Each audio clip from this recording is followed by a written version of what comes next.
তখন খাজা মঈনুদ্দিন চিশতি সানজিরি আজমিরি রহমতুল্লাহি আলাই যখন ওই পানি বাধা করে দিলেন, পানি দিলেন না ওযু করার জন্য, তখন কি করলেন? তার এক ভক্তরে বললেন, আব্দুর রহমানকে, যাও তুমি ওই নীলনদ থেকে তুমি গিয়ে এক পোয়ালা, বা আমরা যে ভাষায় বুঝি বদনা, হ্যাঁ, যে এক বদনা পানি নিয়ে আসো।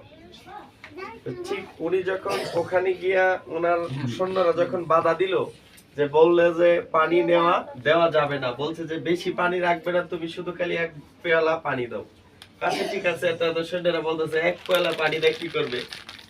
এক পেয়ালা পানি নেওয়ার পর আর যেন না আসে এরকম নিষেধাজ্ঞা দিয়ে যেই মাত্র বাজান এই পানির পোয়ালা গিয়া ধরছে নদীর মধ্যে, খোদা কি কসম, আমার এই আউলিয়া কামের কারামত, এই নীল নদের পিতৃরাজের যত সৈন্যরা বাধা দিল, দেখলো যে ওই পানিটা আল্লাহর অলৌকিক ভাবে 1 কেজি পরিমাণে বদনার ভিতরে সমস্ত পানি আইসা বসে। সুবহানাল্লাহ।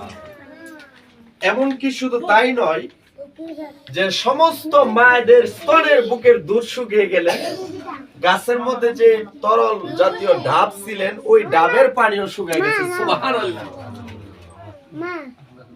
আর যে পানির কুয়ারাই সৃষ্টি হয়েছে মাওলা হুসেন আলাইহিস সালামের চরণ মোবারক থেকে, উনি যদি ফুরাত নদীর পানি চাইতো, পানি কি মাওলা হুসাইনের কাছে আসতো না?